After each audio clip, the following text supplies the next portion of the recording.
thằng làm nào bé nặc quan một lên nặc can công na giờ tan văn khí anh luôn nào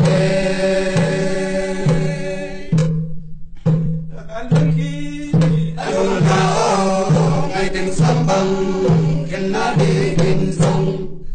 âm lô cô xin ra lòng nhang họ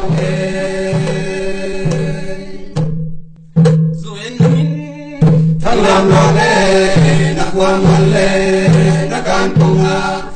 giờ tan văn khí anh luôn nào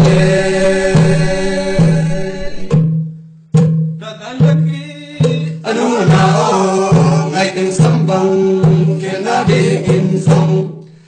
âm lô cô xin ra lòng nhang họ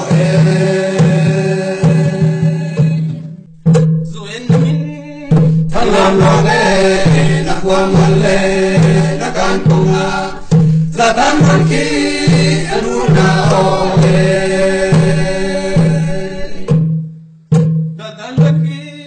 anh luôn nào ngày tình sắm bằng khen na đi kinh sông